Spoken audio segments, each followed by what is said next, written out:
정보보고가 이제 기자들끼리 네. 알고 있는 정보를 기자들끼리 쓰는 그 커뮤니티. 네. 내부, 뭐라 그러죠? 그 인트라넷도 아니고, 뭐 주로 카톡방이나 이제 단톡방. 네, 그렇죠. 뭐 그런 데서 돌기도 하고 대체로는 각 언론사마다 예. 있는 내부 인터넷망에 그렇죠. 이렇게 정보 보고가 돌죠. 그리고 그걸 같이 또 다른 타사하고도 좀 공유하고. 근데 있는 내용이면 뭐 이제 대체로 다 돈다라고 보는 게 예. 네. 그렇습니다. 기자들의 특징은 왼손이 하는 일을 온천지가 알게 하라. 아, 그렇죠. 네. 이왕이면 내가 써서 알리는 게 가장 좋다. 예. 그런 얘기도 있죠. 그런데 정말 그 깜깜무소식에다가 딱 뜬 건가요? 뭐 그렇죠. 근데 어제 취임을 하셨잖아요. 예. 근데 어제 취임을 하셔가지고 그날 저녁에 뭐 인선을 발표하면서 네, 뭐 이낙연 뭐 국무총리 내정자가 이제 발표가 됐을 때 뭐 그때 이후에부터 조금 얘기가 좀 돌았었던 것 같아요. 근데 그러고 나서 얼마 안 있다가 뭐 청와대 내부에서도 뭐 공식적으로 확인을 해준 것 같고. 그런데 저 홍은동에 있는 모 호텔에서 11년 그 오랫동안 작업을 했고 네. 인선 작업을 했고 이미 10일 전에는 윤곽이 다 드러났고 지금 장관들도 거의 윤곽이 드러났다 이런 설도 돌고 있지 않나요? 네, 지금 뭐 어느 장관에 뭐 누가 내정됐다 이런 류의 그런 찌라시가 많이 돌죠. 네, 찌라시가 엄청나게 많이 돌고 있는데 뭐 이게 확인을 할 수는 없는 거죠. 발표가 될 때까지는. 예, 상당히 치밀하게 정보를 가리고 있었어요. 저 정도면 네. 팀워크가 꽤 좋았다는 얘기인데. 네, 뭐 그렇게 볼 수밖에 없는 게 사실 그 대통령이 되기 전부터 이거를 준비를 해오셨다는 건데 바로 그렇죠. 발표를 하신 거면 예. 이제 그거를 알지 못할 정도로 네, 기자들도 사실 잘 몰랐을 정도로 이제 보안이 잘 유지가 됐던 것 같아요. 탄핵 이전서부터 준비했다는 설도 있어요. 설마 그렇게까지 하겠습니까? 아니 그때 팀은 짜여져 있고. 아, 팀은 네. 예, 그리고 이제 문재인 대통령이 지난번 총선 때 네. 영입 인사 할 때 보면 그때도 이런 식으로 007 작전을 갖고 다 성공했거든요. 아, 네, 그렇죠. 그때 뭐 표창원 의원이나 뭐 예, 이런 좀 조응천. 대중적으로, 네, 조응천 예. 비서관도 그렇고, 뭐 대중적으로 좀 많이 사람들이 양향자. 네, 양향자. 좋아하실 만한 예. 네, 그런 분들이 많이 올라왔었죠. 꽤 좀 가리고 일하는 게 능한 것 같아요. 뭐 내부 결속이 되게 끈끈한 것 같아요. 아까 말씀하셨듯이 뭐 이게 쉽게 새어나오지 않는 거 보면. 예. 네. 알겠습니다. 조국 교수에 대해서 잘 아시죠? 뭐, 개인적으로는 친구 사이입니다. 그래요? 예. 오. 또 비주얼이 좋은 사람들끼리만 친하게 지내나 보죠? 조국 교수는 얼굴이 패권이라고 그러고요. 예, 얼굴이 저는 패권이라고. 얼굴이 비패권입니다. 문재인 대통령, 예. 임종석 비서실장, 예. 그리고 조국 교수. 그래서 청와대 이번에 인선은 비주얼 인선이다. 이런 얘기가 파다해요. 패권 인선이라고. 패권 인선이. 그러더라고요. 얼굴 패권 인선이라고. 얼굴이 패권이다. 예. 두 분 다 공교롭게도 키가 180 이상이 되죠. 임종석도 180 임종석도 넘네? 180 정도 될 겁니다. 예. 임종석 그 비서실장도. 개인적으로 좀 잘 알고. 조국 교수도, 문재인 대통령. 조국 교수는 186 정도 될 겁니다. 와. 그 친구 사이에 그 뭐 열등감 있나요? 그 키를 그렇게 기억하고 계세요? 목이 하나 더 있으니까. 목이 하나, 예. 사진 찍을 때 아주 이렇게 불편하죠. 목이 하나, 팔이 하나 더 있어도 불편한데 목이 하나 더 있으면. 그렇죠. 예.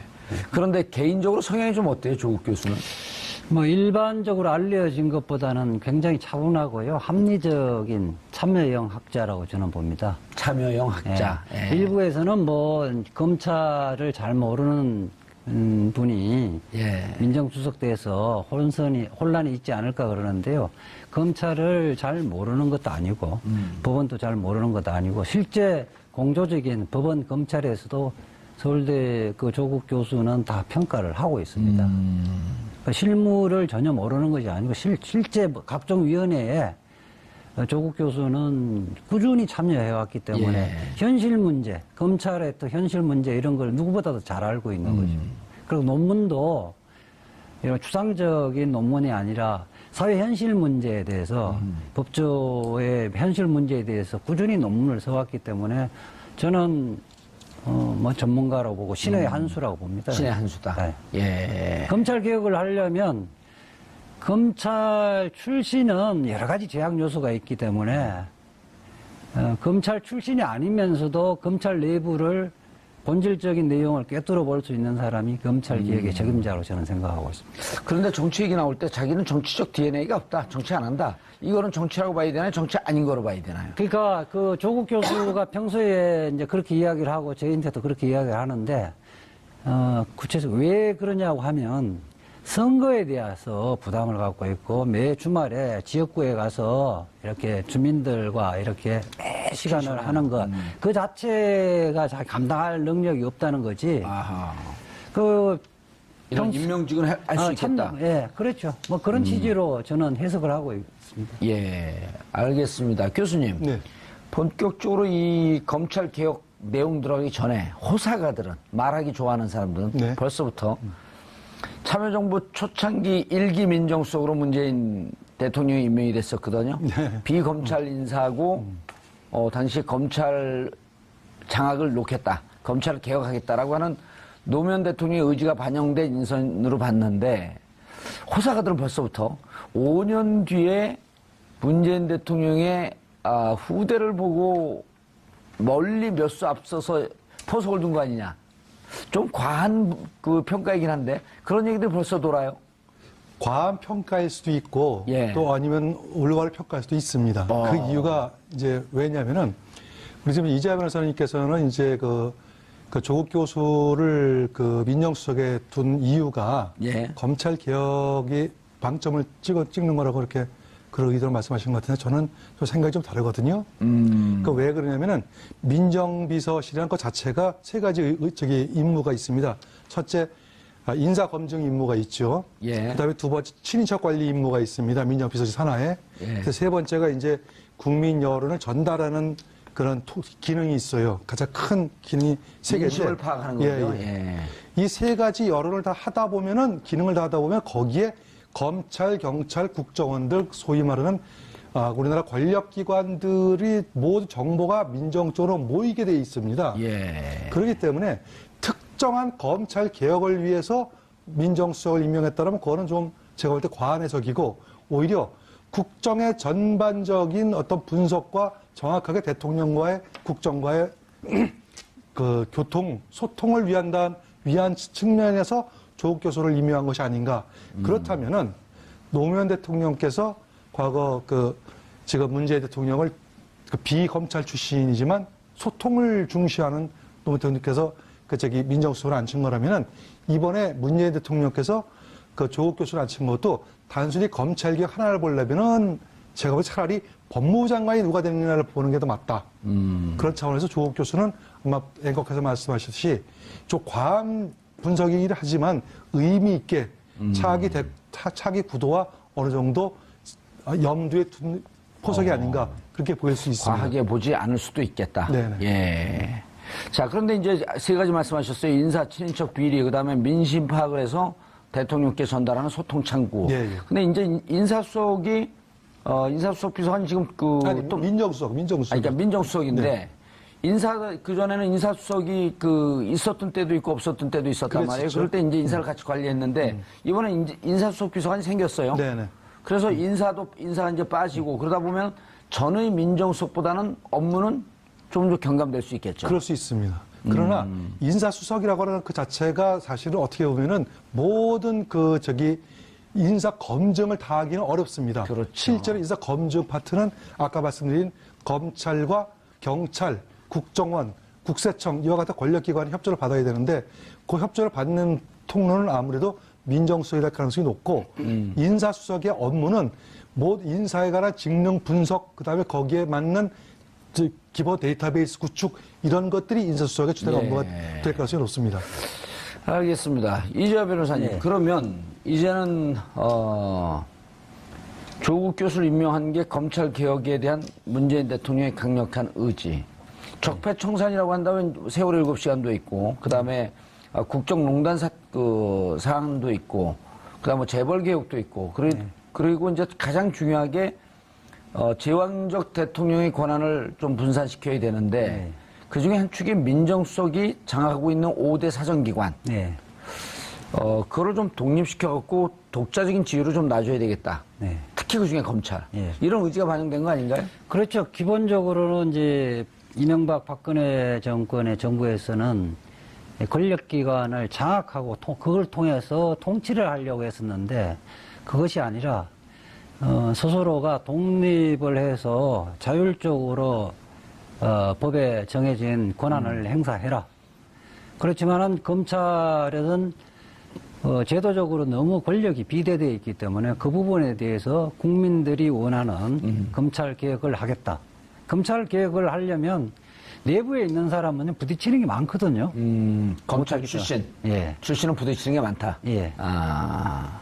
그리고 아까 교수님 말씀하셨지만은 인사수석 부분, 즉 박근혜 정부에서는 인사수석 별도로 없었잖아요. 예. 그러니까 인사수석은 주로 발탁에 예. 초점을 맞출 것이고 인사검증은 민정에서 할 거다. 그렇게 생각합니다.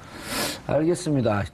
이 교수님 이제 본격적으로 들어가 보면 자 지금 이재화 변호사도 검찰 출신은 아무래도 친정이고 인과관계가 얽히고 설켜 있기 때문에 막상 칼을 대기가 쉽지 않은 자리다.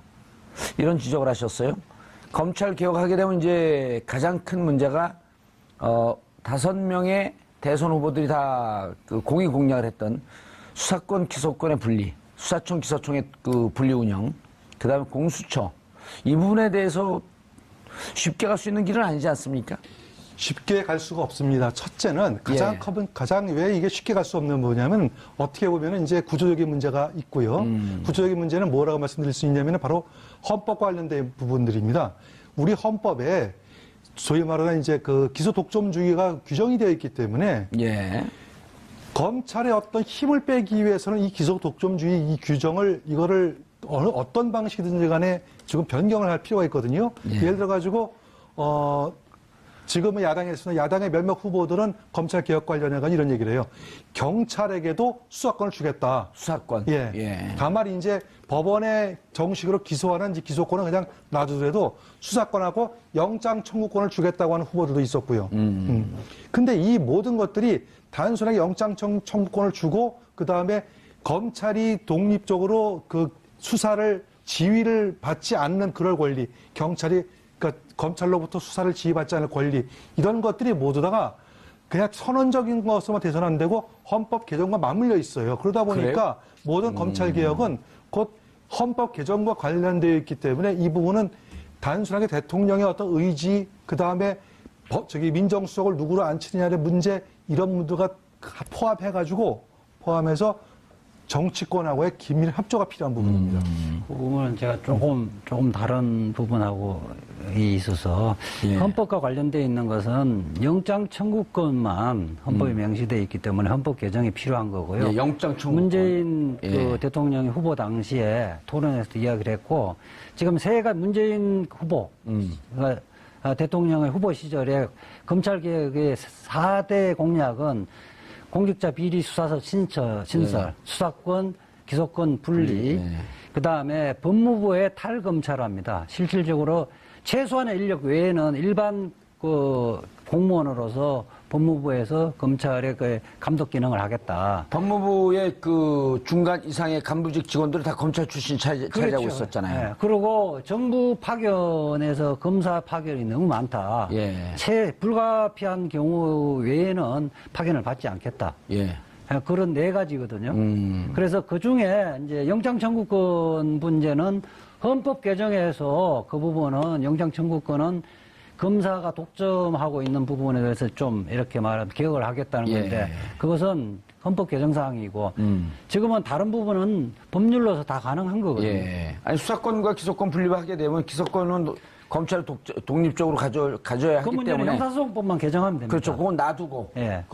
다만 수사만 분리시켜서 예. 수사청을 분리시켜서 수사청 안에 예. 공수처도 두고 경찰에게도 수사권을 주고 또 검사들 중에서도 수사검사는 수사청에 배치가 되고 그렇죠. 이런 쪽으로 정리되는 거 아닌가요? 네. 일단 대략적인 윤곽은 그렇게 잡고 있는데 공약이라 갖고 바로 이렇게 관철시키는 것이 아니라 하여튼 전문가들이나 예. 국회에서도 충분한 논의를 거쳐야 그렇죠. 이게 되는데 가닥은 잡고 국민 있습니다. 합의가 또 있어야 되는 거죠. 대체적으로 이번에 대통령 선거를 하면서 검찰을 개혁해야 한다는 포괄적인 국민 공감대는 있다고 지금 저는 보여지거든요. 심지어는 그 홍준표 후보조차도 수사권, 기소권 분리를 얘기했거든요. 네, 그러니까 강론 부분에서 각 후보들의 조금씩 다르지만은 예. 큰 그 대체적인 공감대는 형성되어 있다고 알겠습니다. 봅니다. 교수님. 예, 뭐 저기 그 이재하 변호사님 하신 말씀 제가 뭐 반박하자면 맞습니다. 맞는데 큰 틀에서 예. 이 부분을 확고하게 하기 위해서는 어떤 제가 말씀드렸듯이 대통령의 어떤 의지라든지 예. 그 다음에 뭐 그 민정수석에 누구를 앉히고 안 앉히고 문제가 아니라 대통령이 국민들에게 얘기한 부분에 합의는 이제 되어 있다고 봐요. 왜냐하면 모두 후보들이 다 이번 대선 과정 중에서 다 얘기했죠. 전부 다 얘기했거든요. 그러면 이 얘기는 바로 국민의 합의를 이루어졌다고 보는데 다만 검찰의 문제는- 반발. 예? 검찰의 반발. 검찰의 반발은요. 국민 위에 검찰이 있을 수 없잖아요. 있었잖아요, 지금까지. 에이, 그렇게 보면 안 되죠. 그렇게 보시면 안 되고. 그럴까요? 다만 그걸 국민이 그러니까 권력이 제대로 통제를 못한 것뿐이지 국민의 힘으로 통제를 못한 것뿐이지 검찰이 국민을 위해 있던 건 아니죠. 예. 그렇기 때문에 검찰 중에서 우병우만 있었나요? 이 검찰의 반발이 예. 직접적인 반발보다는 예. 검찰이 국회에 예. 검사 출신들이 독사위를 장악하고 있잖아요. 근데 검사 출신들도 다 또 검찰 개혁을 얘기해요. 아니 실제 그동안에서는 실질적으로 말은 그렇지만 실질적으로는 검찰 개혁을 검사 출신들 의원들이 사실상 방해를 해왔죠. 알겠습니다. 정 기자님. 네. 그런데 까마귀 날자 배 떨어진다고 네. 조국 교수를 임명하자마자 우연의 일치라고 보기에는 조금 석연치 않게 김수남 네. 검찰총장의 사의를 표명했어요. 네, 그랬죠. 네, 오늘 사의를 표명을 했는데, 예, 그 시기가 묘해요. 임명하고 네. 그 직후였었죠. 네, 임명하고 이제 사실상 바로 했다고 봐야죠. 이제 뭐 표면적으로야 박근혜 전 대통령에 대한 수사도 끝났고, 예, 그리고 네. 임명권자를 수사하고 구속해야 되는 고충은 있었지만 네. 마무리했다 그래도. 뭐 마무리도 했고, 그리고 또 새 정부가 또 출범을 한다, 뭐 그런 식의 표면적인 이유는 좀 얘기를 했는데, 뭔가 조금 의심이 드는 거죠. 그 조국 교수가 딱 들어오고 이제 검찰을 개혁해야겠다, 그런 민심의 여론이 막 이렇게 일어나고 있는 상황. 예. 또 그리고 뭐 우병우에 대한 좀 마지막 검찰의 좀 석연찮은 그런 수사 과정, 뭐 그렇죠. 이런 것들을 좀 구속영장 토탈해 봤을 청구. 때, 예. 네. 그런 걸 좀 종합을 해 보면은 아무래도 이번에 조국 교수가 들어오고 나서 김수남 총장이 좀 부담을 좀 많이 느꼈던 거 아닌가 그런 생각도 좀 들고요. 예. 네. 검찰 내부의 분위기는 어떤가요? 우려와 기대 반반 있다고 좀 이제 자막이 떴는데 저런 거는 신경 쓰지 마세요. 영혼 없는 자막입니다. 네. 예. 검찰 내부에서는 아무래도 좀 우려가 많은 것 같아요. 근데 예. 대놓고는 그냥 괜찮다는 식으로 좀 쿨하게 받아들이는 것 같은데. 검찰도 세대 분리가 좀 돼 있지 않을까요? 상층부는 좀 불편해하고 네. 오히려 그 부장검사 아래 수사검사 그러니까 지난번에도 우병우 영장 청구에 대해서 불만을 많이 갖고 있었던 그러니까 저렇게 해서 안 된다. 네. 개인 비리까지 쳐야 된다. 이렇게 주장하고 있었던 수사검사들이 있었거든요. 있었죠. 검찰 안에서도 이제 훌륭한 검사들이 예. 많기도 하고요. 근데 어쨌거나 검찰 내부에서는 일단 민정수석이라는 자리가 아까 교수님께서 말씀하셨듯이 검찰 하나만을 좌우하는 그런 자리도 아닌데다가 네, 또 검찰을 또 좌지우지할 수 있는 또 그런 것도 아니고 또 한편으로는 일단 법무부 장관이 아직 미정인 상태니까 민정수석이 조국 교수가 됐지만 일단 법무부 장관까지 봐야 되지 않겠냐 이런 식으로 좀 약간 좀 쿨하게 넘어가려고 하는 그리고 검찰총장까지 또 봐야 되는 거고요. 네, 차기 검찰총장이 누가 되는지도 아마 관심사겠죠. 예, 알겠습니다. 네. 이재하 변호사님, 예. 결국 검찰 개혁은요 민정수석 혼자 하는 게 아니지 않습니까? 그렇죠. 정권적 차원에서 하는 건데, 그럼 그 이후에 후속 인선이 단행이 돼야 되는데 법무장관이 누가 갈 것이냐, 네. 또 검찰총장 누가 갈 것이냐, 그리고 검찰총장이 예를 들어서 예. 특검 멤버 중에 한 분 정도가 검찰총장에 가면 검찰 개혁이 필요하다라는 쪽으로 드라이브가 걸리는 거거든요. 네. 어떻게 보세요? 저는 김수남 검찰총장이 자진 사의 표의하는 것은 길을 터주겠다. 저항이 아니고 길을 터주겠다. 저항하는 척 길을 터준 건가요? 왜냐하면 말하자면 검찰의 정치화의 마지막 검찰총장이라는 걸 스스로도 알고 있거든요. 이른바 이제 우병우 사건에 직간접적으로 본인도 당당하지 못했다는 걸 본인이 스스로 잘 알고 예. 있거든요. 길을 터주겠다는 것이고, 민정수석은 직접 그 행위를 하지 않을 겁니다. 판단을 해서 대통령에 보고를 하고 대통령이 결단하는데 실질적으로 참모, 핵심적인 참모 역할을 그렇죠. 할 거거든요. 원래 수석이 비서실 아래 참모 역할들이니까. 그렇죠. 저는 이제 법무부 장관과 검찰총장은 대통령의 의지에 맞는 그런 인선이 될 거로 지금 믿고 있습니다. 그러니까 종전에는 정치인 출신들이 그 법무부 장관이 되고 예. 검찰 내부에서 검찰총장이 이렇게 되는 형태로 임명이 됐었는데 저는 이번에는 꼭 그런 루틴대로는 가지 않을 수도 있겠다. 외부에서 임명할 수도 있겠다. 그렇습니다. 뭘 알고 있는데 눈철인데 거기서 딱 멈춰버리네. 구체적으로 변호사님 좀 중요한 말씀하셨는데요. 예. 사실은 검찰 조직의 최고 탑은 검찰총장입니다. 예. 그러다 보면 총장은 아무래도 검찰 내부의 조직을 추스리기 위해서는 검찰 편을 들 수밖에 없어요.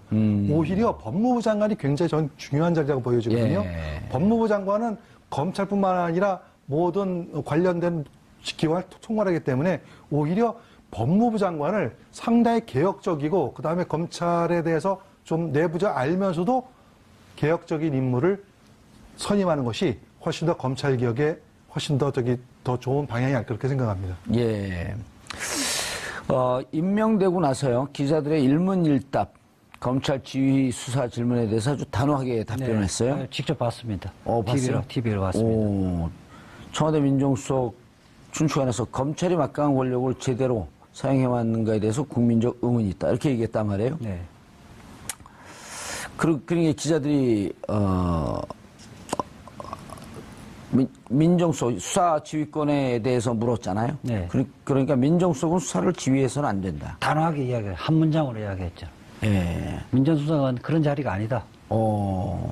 그렇게 이야기를 하고 공수처를 공직자 비리 수사처를 신설하는 것 자체는 검찰을 죽이는 것이 아니라 살리는 길이다. 그렇죠. 비리나 이런 있을 것 같은 것을 미리 솎아내면 오히려 건강하게 다시 살아나는 거 아닌가요? 95%의 검사들이 사실은 밤낮을 가리지 않고 열심히 수사하고 있는데 몇 프로의 수뇌부에서 정치 검사들 때문에 검찰이 오명을 쓰고 있고요. 예.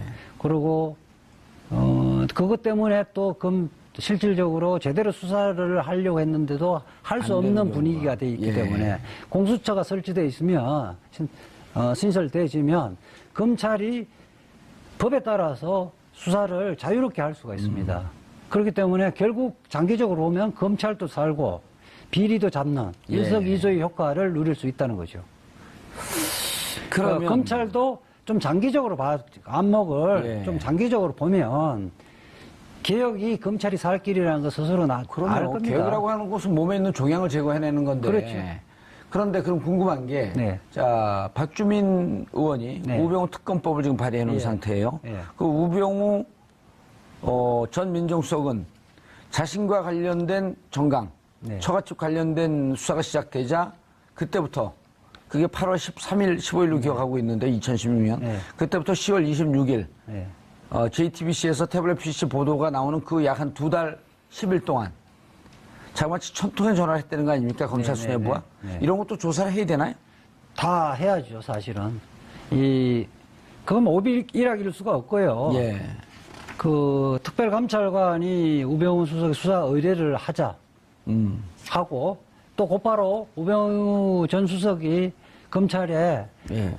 특별감찰관 수사 의뢰를 한 시점에 집중적으로 전화가 이루어지죠. 전화가 이루어졌다는 것은 그냥 안부 전화가 아니라는 것은 일반인도 알 거거든요. 그런 게 일정한 검찰 수사 지휘에 대해서 관여한 거 아니에요? 그렇죠. 검찰 어떤 수사에 형태든 지금은 현재 특별수사팀들이 조사를 했다고 하는데 조사하는 신용만 한 걸로 보여지고요. 현재 죄가 있다고 단언하지 못하지만은 혐의가 있을 상당성이 있는 거예요. 개연성이 있기 그런데 때문에 이미 불구속 기소해버렸잖아요. 불구속 기소하더라도 확정 재판과 달리 기소했다고 다시 수사를 못하는 건 아니거든요. 이른바 일사부재료의 원칙은 판결에만 미치는 거, 확정 판결에만 미치는 거지. 아직 수사는 공소시효가 남아있는 한 언제든지 다시 할 수 있습니다. 아, 꽤 희망 섞인 얘기를 하시네. 문제는 이제 그 초동 수사를 허지부지해서 예. 증거가 얼마나 남아있는가가 관건이겠죠. 아, 교수님. 네.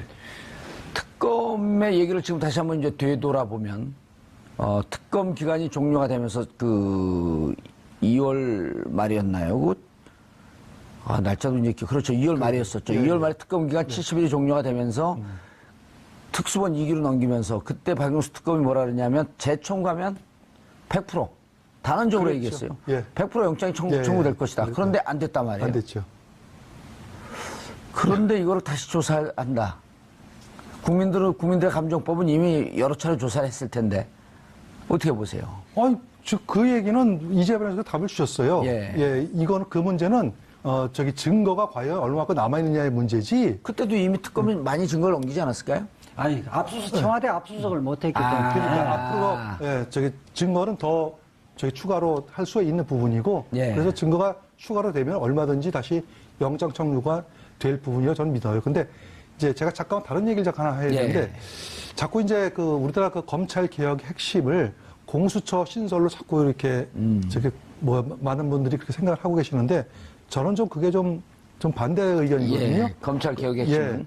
검찰 개혁의 핵심은 이제 공수처 신설이 아니다. 왜냐하면 이제 공수처 역시 검찰의 또 다른 형태를 하나 또 만든다는 것 뿐이에요. 저는 대한민국에 특검도 있어서는 안 된다고 봅니다. 왜냐하면은 특검이나 공수처 이 모든 게 검찰을 믿을 수가 없기 때문에 제대로 안 하고 있기 어쩔 때문에. 수 없이 만든 거거든요. 예. 그러면 그런 것들이 유사한 기관들 많이 생길수록 검찰은 더욱더 검찰의 기능을 잃어가고 검찰의 신뢰가 더 떨어뜨리게 만드는 하나의 원인이 되거든요. 예. 검찰이 지네들이 자기를 제대로 쓰기만 하면은 특검이 왜 필요하고 공수처가 왜 필요하겠습니까? 예. 원론적인 막 부분은 말씀하신 이 우리 교수님이 공감을 하는데. PD가 너무 이상적인 공감을 분석 하는데, 아니냐 이렇게 얘기를 하는데 사실은 검찰이 제자리 잡기 위해는 시간이 거의 소요됩니다. 그렇기 때문에 현재 당시에 우리 국민들은 권력형 비리를 임기 초반에는 계속 못 하잖아요. 임기 후반에 가서나 이른바 하이에나의 속성을 갖고 있다는 거 아니에요. 예. 죽은 권력에게만 대들고 살아있는 권력에는 말하자면 충성하는 이런 수사기관은 당분간은 수사권, 검찰, 기소권이 분리되는 것도 상당히 시간이 소요되질 그렇죠. 것이고 예. 안착하려면 시간이 소요되지는데 그 전까지? 전까지의 권력형 비리를 놔둘 것이냐 이 문제이기 때문에 당장 공수처가 필요하다는 거죠. 필요한 거다. 자, 정 기자님. 네. 검찰 내부에서 이 검찰 개혁에 대해서 찬반이 있을 수가 있는데 네. 아까 이제 얘기했던 이게 사실은 검찰 개혁에 불을 붙인 핵심이 우병우 민정수석이었단 말이에요. 네. 그리고 우병우 민정수석과 소통하고 있었던 김순환 검찰총장, 그다음에 이영렬 중앙지검장, 그리고 이분들하고 전화 통화를 했으면서 일정 정도 자신과 관련된 혹은 국정농단과 관련된 것을 덮으려고 했던 시도가 네. 있을 수 있겠다. 네. 라고 하는 게 국민들의 아주 합당한 의혹 의혹이죠. 아니에요? 네.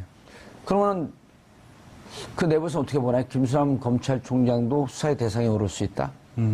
그 우병우 영장이 기각됐을 때 이문정 검사가 내부 인터넷망에 글을 올려가지고, 어허. 네, 이거는 정말 뭐 큰 문제고, 뭐 김순환 검찰총장을 포함해서 뭐 수뇌부도 뭐 어느 정도 이거에 대해서 의혹을 소명을 해야 된다, 뭐 이런 말도 했었잖아요. 그래서 뭐 그것은 달리 조금 더 격하게 얘기하면 수사의 대상이 될 수도 있겠다. 네, 그렇죠. 그리고 뭐 특검이 이제 해체되기 직전에 이제 검찰로 수사 기록이 넘어가던 그 순간에 우병우와 관련해서 뭐 김순환 검찰총장이나 뭐 이영렬 뭐 서울지검장이나 이렇게 뭐 통화를 했던 정황까지 이제 공개를 예. 딱 하면서 뭔가 발을 딱 묶어놨는데 뭐 여지없이 이렇게 뭐 아까 이재하 변호사님이 뭐 산 권력에는 뭐 수구리다가 이제 죽은 권력이 달려드는 거 하이에나 같은 좀 수성이 있다고 말씀하셨는데 거기에 좀 덧붙여가지고 자기 식구에 대해서는 저렇게 네, 이렇게 그 크게 감싸 안고 이게 뭐 의혹도 덮고 아니면 더 나아가서 거기에 유착 가능성도 좀 있는 좀 그런 부분들을 좀 봤을 때 네. 아무래도 뭐 국민들이 그런 합리적인 의심을 할 수밖에 없는 예. 상황인 거죠. 거기까지는 제가 얘기한 거고요. 뭐 거기서 더 추가할 얘기 없습니다. 김수환 검찰총장에 대해서 네. 수사의 대상이 될 것이냐 말 것이냐. 수사를 해야 되지 않겠어요? 뭐 특검에서 일단 뭐 통화 정황까지 공개를 했고 예. 그리고 너무 수사 방향이 좀 이상했잖아요. 우병우 개인 비리도 수사하지 않았었고요. 예. 네. 알겠습니다. 그 부분 좀 제가 좀 보완을 하면 수사 대상 수사는 함부로 수사를 할 수는 없고요. 예, 증거가 나왔을 때. 수사의 단서가 나와야 수사를 하거든요. 수사의 단서도 없는데 수사를 하는 것은 직권남용입니다. 근데 천통화를 했다는 것 자체는 그 유력한 수사의 단서입니다. 수사의 단서가 있으면 수사를 해야 됩니다. 할 수도 있고 안 할 수도 있는 것이 아니라 의무입니다. 재량이 0입니다.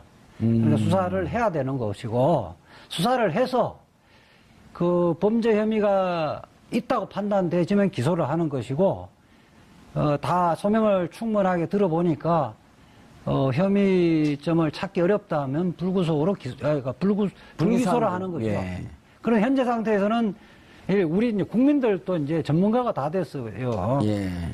아, 이거는 만약에 내가 거기에 있었으면 수사를 했을 텐데 이런 생각을 다 갖고 있거든요. 그렇죠. 그러면 수사를 해야 되는 겁니다. 대상이 누구 될까요? 김수남. 그 다음에 이영렬. 안태근 국장, 검찰국장. 안태근 검찰국장. 국장. 예. 뭐 이영렬 검사. 그다음에 일기 수사본부장 윤곽근 본부장. 윤곽근 법무장은 더군다나 윤곽근 법무장이 팀장으로 임명되는 그 과정에서 전화를 했기 때문에 당사자죠. 예, 당사자죠. 예.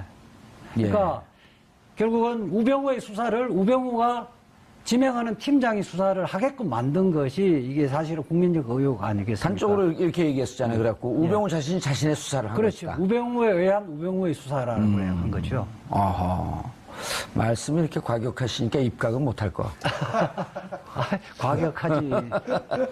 예, 일반 국민들의 입장을 대변하는 겁니다. 비주얼로 봐서는 입각 가능성이 있는데 말씀으로 봐서는 좀 아직 불안하고. 전화 없습니다. 아직 전화 없어요? 전화가 없습니까? 교수님. 네. 국민들이 정말 이건 이제 국민감정법을 많이 건든 거란 말이에요.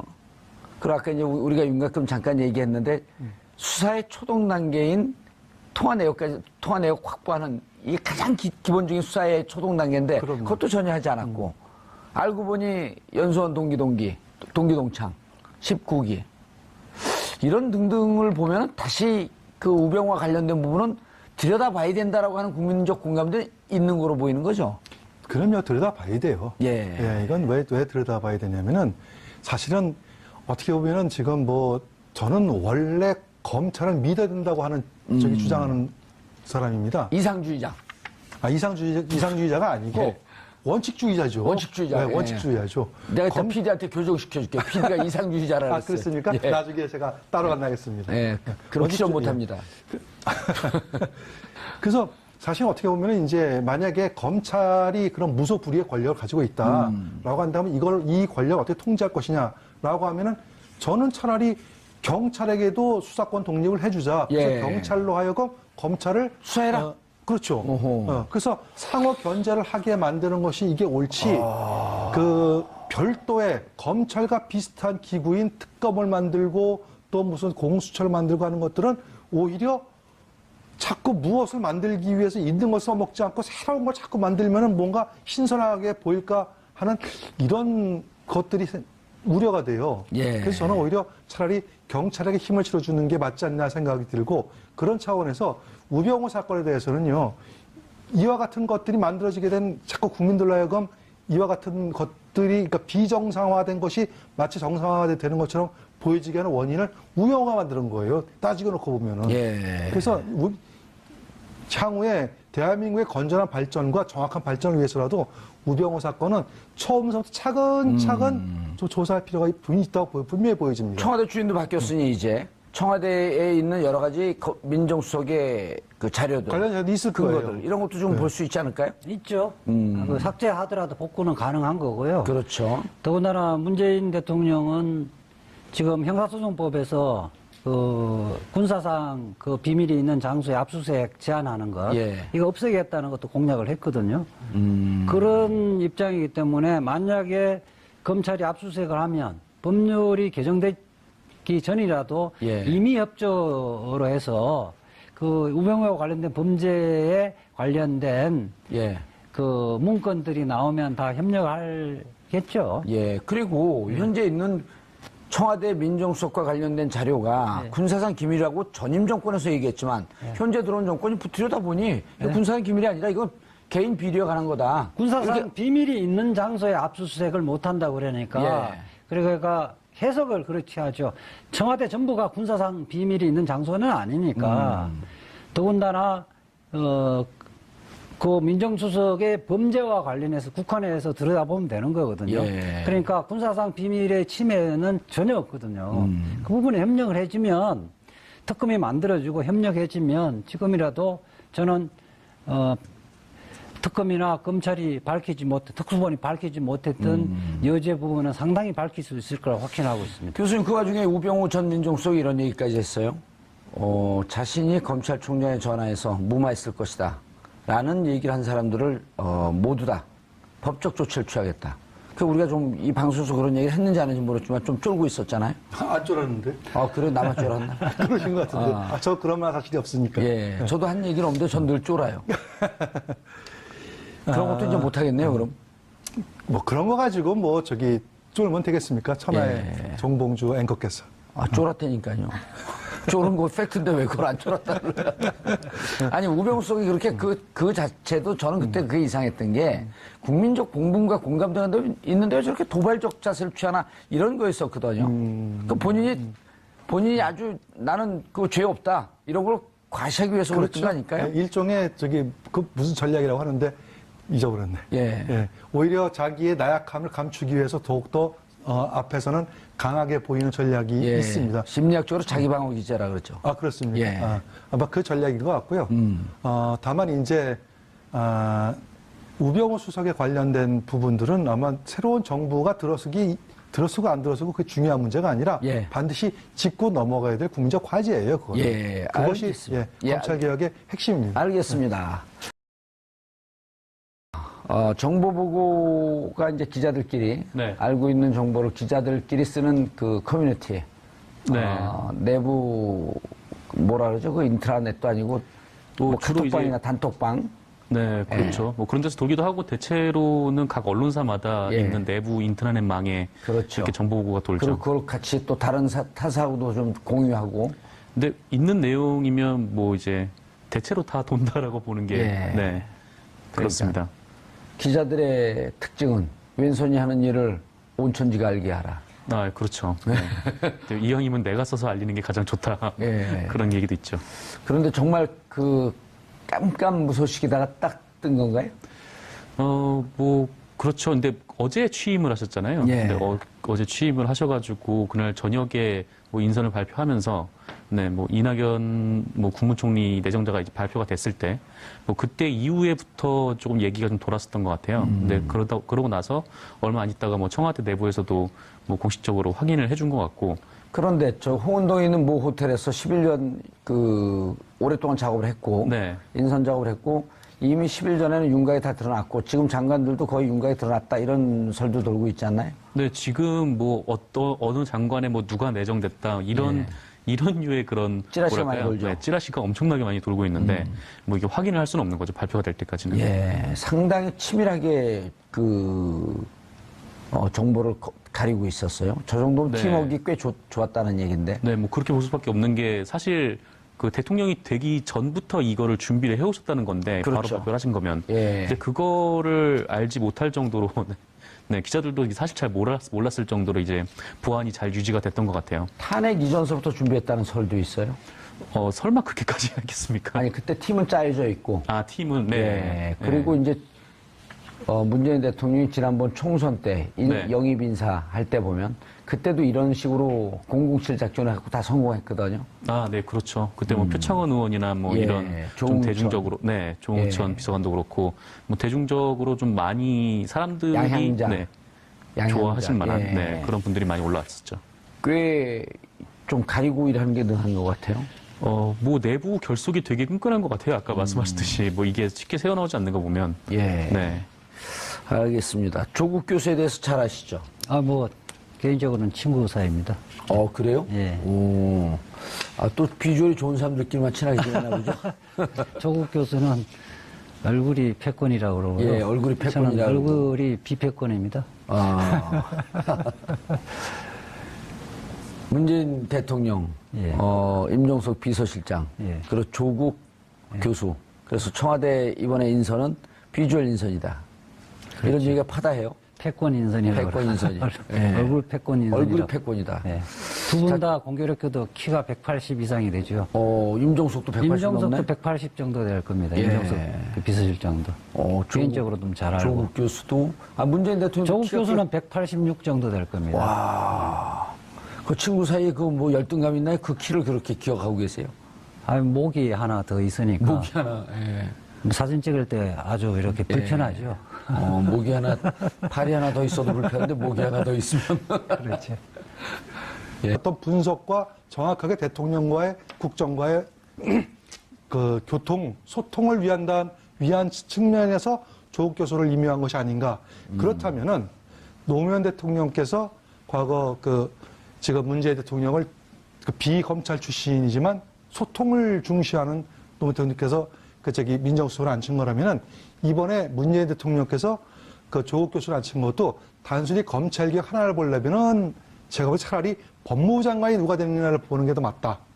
그런 차원에서 조국 교수는 아마 앵커께서 말씀하셨듯이 좀 과한 분석이긴 하지만 의미 있게 차기 구도와 어느 정도 염두에 둔 포석이 아닌가 그렇게 보일 수 있습니다. 과하게 보지 않을 수도 있겠다. 네네. 예. 자, 그런데 이제 세 가지 말씀하셨어요. 인사, 친인척 비리, 그 다음에 민심 파악을 해서 대통령께 전달하는 소통 창구. 예, 예. 근데 이제 인사수석이, 인사수석 비서관이 지금 민정수석. 그러니까 민정수석인데, 네. 그전에는 인사수석이 있었던 때도 있고 없었던 때도 있었단 그랬었죠. 말이에요. 그럴 때 이제 인사를 같이 관리했는데, 이번에 인사수석 비서관이 생겼어요. 네네. 그래서 인사가 이제 빠지고, 그러다 보면 전의 민정수석보다는 업무는 좀 더 경감될 수 있겠죠. 그럴 수 있습니다. 그러나 인사수석이라고 하는 그 자체가 사실은 어떻게 보면은 모든 인사 검증을 다 하기는 어렵습니다. 그렇죠. 실제로 인사 검증 파트는 아까 말씀드린 검찰과 경찰, 국정원, 국세청 이와 같은 권력기관의 협조를 받아야 되는데 그 협조를 받는 통로는 아무래도 민정수석이 될 가능성이 높고 인사수석의 업무는 인사에 관한 직능 분석 그다음에 거기에 맞는 기본 데이터베이스 구축 이런 것들이 인사수석의 주된 업무가 될 가능성이 높습니다. 알겠습니다. 이재화 변호사님, 네. 그러면 이제는 조국 교수를 임명한 게 검찰 개혁에 대한 문재인 대통령의 강력한 의지. 적폐청산이라고 한다면 세월호 7시간도 있고, 그 다음에 국정농단 사안도 있고, 그 다음에 재벌 개혁도 있고, 그리고 이제 가장 중요하게 제왕적 대통령의 권한을 좀 분산시켜야 되는데, 그 중에 한 축이 민정수석이 장악하고 있는 5대 사정기관. 네. 그거를 좀 독립시켜갖고 독자적인 지위로 좀 놔줘야 되겠다. 네. 특히 그 중에 검찰. 예. 이런 의지가 반영된 거 아닌가요? 그렇죠. 기본적으로는 이제 이명박 박근혜 정권의 정부에서는 권력기관을 장악하고 그걸 통해서 통치를 하려고 했었는데 그것이 아니라 스스로가 독립을 해서 자율적으로 법에 정해진 권한을 행사해라. 그렇지만은 검찰에는 제도적으로 너무 권력이 비대되어 있기 때문에 그 부분에 대해서 국민들이 원하는 검찰 개혁을 하겠다. 검찰 개혁을 하려면 내부에 있는 사람은 부딪히는 게 많거든요. 검찰 못하겠다. 출신. 예. 출신은 부딪히는 게 많다. 예. 그리고 아까 교수님 말씀하셨지만은 인사수석 부분, 즉 박근혜 정부에서는 인사수석 별도로 없었잖아요. 예. 그러니까 인사수석은 주로 발탁에 예. 초점을 맞출 것이고 인사검증은 민정에서 할 거다. 그렇게 생각합니다. 알겠습니다. 이 교수님 이제 본격적으로 들어가 보면 자, 지금 이재화 변호사도 검찰 출신은 아무래도 친정이고 인과관계가 얽히고 설켜 있기 때문에 이번에 대통령 선거를 하면서 검찰을 개혁해야 한다는 포괄적인 국민 공감대는 있다고 지금 저는 보여지거든요. 심지어는 홍준표 후보조차도 수사권, 기소권 분리를 얘기했거든요. 네. 그러니까 강론 부분에서 각 후보들의 조금씩 다르지만은 예. 큰 대체적인 공감대는 형성되어 있다고 알겠습니다. 봅니다. 교수님. 예, 이재하 변호사님 하신 말씀 제가 반박하자면 맞습니다. 맞는데 큰 틀에서 이 부분을 확고하게 하기 위해서는 제가 말씀드렸듯이 대통령의 어떤 의지라든지 그 다음에 민정수석에 누굴 앉히고 안 앉히고 문제가 아니라 대통령이 국민들에게 얘기한 부분에 합의는 이제 되어 있다고 봐요. 왜냐하면 모든 후보들이 다 이번 대선 과정 중에서 다 얘기했죠. 전부 다 얘기했거든요. 그러면 이 얘기는 바로 국민의 합의를 이루어졌다고 보는데 다만 검찰의 문제는 반발. 예? 검찰의 반발. 검찰의 반발은요. 국민 위에 검찰이 있을 수 없잖아요. 있었잖아요, 지금까지. 에이, 그렇게 보면 안 되죠. 그렇게 보시면 안 되고. 그럴까요? 다만 그걸 국민이 그러니까 권력이 제대로 통제를 못한 것뿐이지 국민의 힘으로 통제를 못한 것뿐이지 검찰이 국민을 위해서 있던 건 아니죠. 예. 그렇기 때문에 검찰 중에서 우병우만 있었나요? 이 검찰의 반발이 예. 직접적인 반발보다는 예. 검찰이 국회에 예. 검사 출신들이 국사위를 장악하고 있잖아요. 근데 검사 출신들도 다 또 검찰 개혁을 얘기해요. 아니 실제 그동안에서는 실질적으로 말은 그렇지만 실질적으로는 검찰 개혁을 검사 출신들 의원들이 사실상 방해를 해왔죠. 알겠습니다. 정 기자님. 네. 그런데 까마귀 날자 배 떨어진다고 네.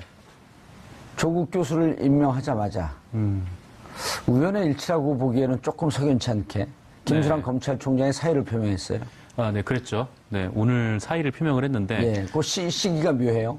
임명하고 네. 그 직후였었죠. 네, 임명하고 이제 사실상 바로 했다고 봐야죠. 이제 뭐 표면적으로야 박근혜 전 대통령에 대한 수사도 끝났고. 예, 그리고 네. 임명권자를 수사하고 구속해야 되는 고충은 있었지만 마무리했다 그래도. 뭐 마무리도 했고, 그리고 또 새 정부가 또 출범을 한다, 뭐 그런 식의 표면적인 이유는 좀 얘기를 했는데, 뭔가 조금 의심이 드는 거죠. 그 조국 교수가 딱 들어오고 이제 검찰을 개혁해야겠다, 그런 민심의 여론이 막 이렇게 일어나고 있는 상황. 예. 또 그리고 우병우에 대한 좀 마지막 검찰의 좀 석연찮은 그런 수사 과정, 그렇죠. 이런 것들을 좀 구속영장 토탈해 청구. 봤을 때, 예. 네. 그런 걸 좀 종합을 해 보면은 아무래도 이번에 조국 교수가 들어오고 나서 김수남 총장이 좀 부담을 좀 많이 느꼈던 거 아닌가 그런 생각도 좀 들고요. 예. 네. 검찰 내부의 분위기는 어떤가요? 우려와 기대 반반 있다고 좀 이제 자막이 떴는데 저런 거는 신경 쓰지 마세요. 영혼 없는 자막입니다.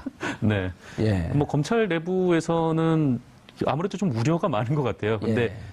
대놓고는 그냥 괜찮다는 식으로 좀 쿨하게 받아들이는 것 같은데. 검찰도 세대 분리가 좀 돼 있지 않을까요? 상층부는 좀 불편해하고 네. 오히려 그 부장검사 아래 수사검사 그러니까 지난번에도 우병우 영장 청구에 대해서 불만을 많이 갖고 있었던 그러니까 저렇게 해서 안 된다. 네. 개인 비리까지 쳐야 된다.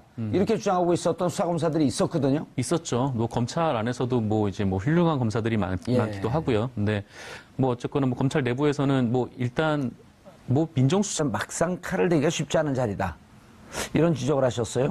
검찰 개혁하게 되면 이제 가장 큰 문제가 5명의 대선 후보들이 다 공익 공약을 했던 수사권 기소권의 분리, 수사청 기소청의 분리 운영, 그다음에 공수처 이 부분에 대해서 쉽게 갈 수 있는 길은 아니지 않습니까?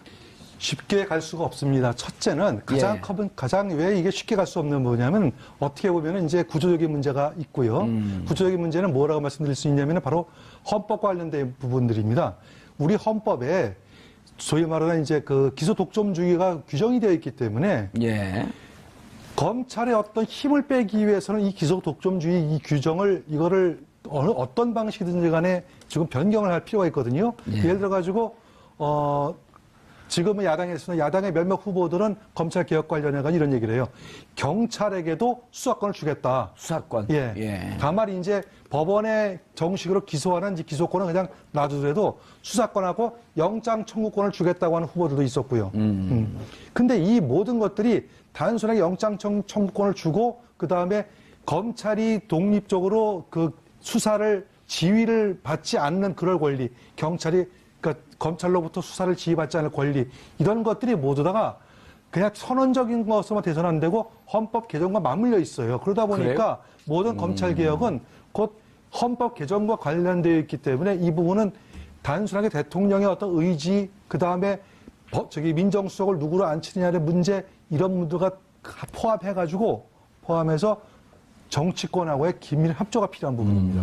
그 부분은 제가 조금 다른 부분하고 있어서 예. 헌법과 관련되어 있는 것은 영장 청구권만 헌법에 명시되어 있기 때문에 헌법 개정이 필요한 거고요. 예, 영장 청구권. 문재인 예. 그 대통령이 후보 당시에 토론에서도 이야기를 했고 지금 새해가 문재인 후보 그러니까 대통령의 후보 시절에 검찰개혁의 4대 공약은 공직자 비리 수사서 신설, 수사권, 기소권 분리, 그 다음에 법무부의 탈검찰화입니다. 실질적으로 최소한의 인력 외에는 일반 그 공무원으로서 법무부에서 검찰의 그 감독 기능을 하겠다. 법무부의 그 중간 이상의 간부직 직원들이 다 검찰 출신 차지하고 있었잖아요. 네. 그리고 정부 파견에서 검사 파견이 너무 많다. 예.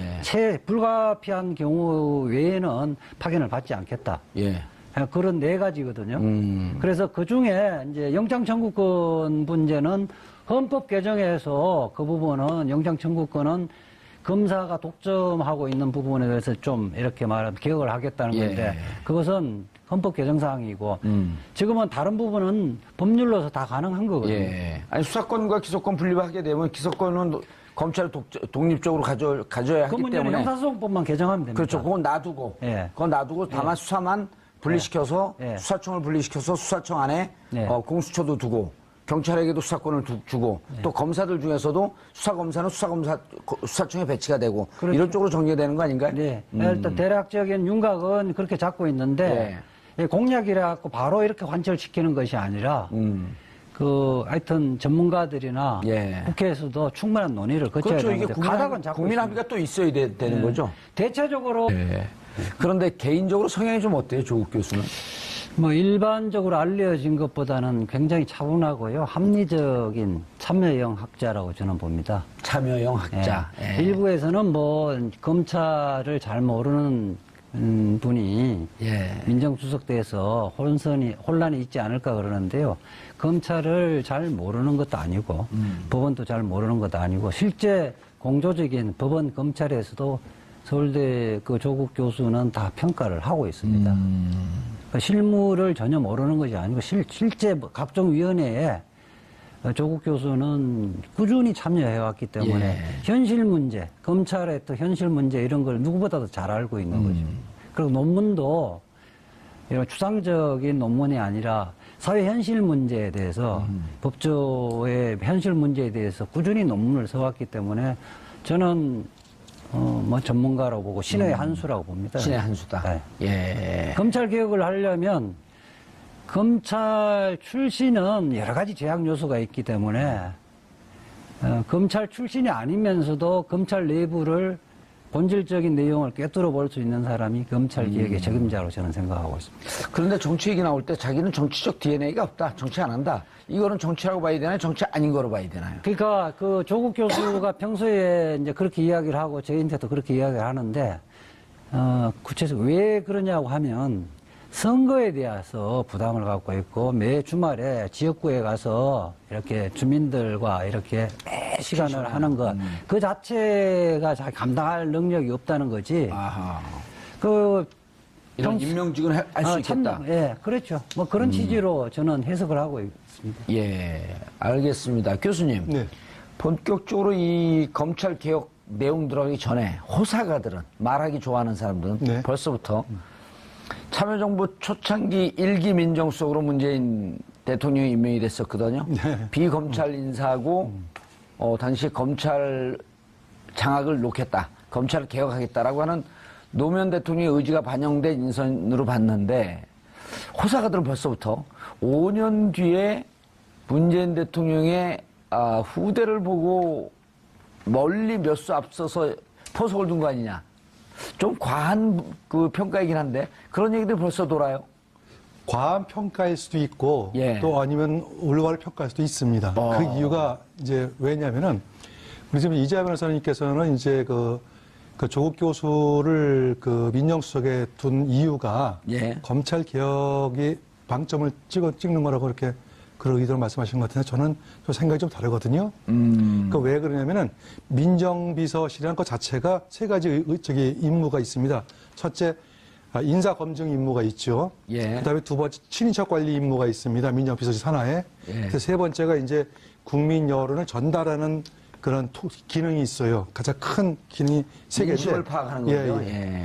이 세 가지 여론을 다 하다 보면은 기능을 다 하다 보면 거기에 검찰, 경찰, 국정원들 소위 말하는 우리나라 권력기관들이 모두 정보가 민정 쪽으로 모이게 돼 있습니다. 예. 그렇기 때문에 특정한 검찰 개혁을 위해서 민정수석을 임명했다면 그거는 좀 제가 볼 때 과한 해석이고 오히려 국정의 전반적인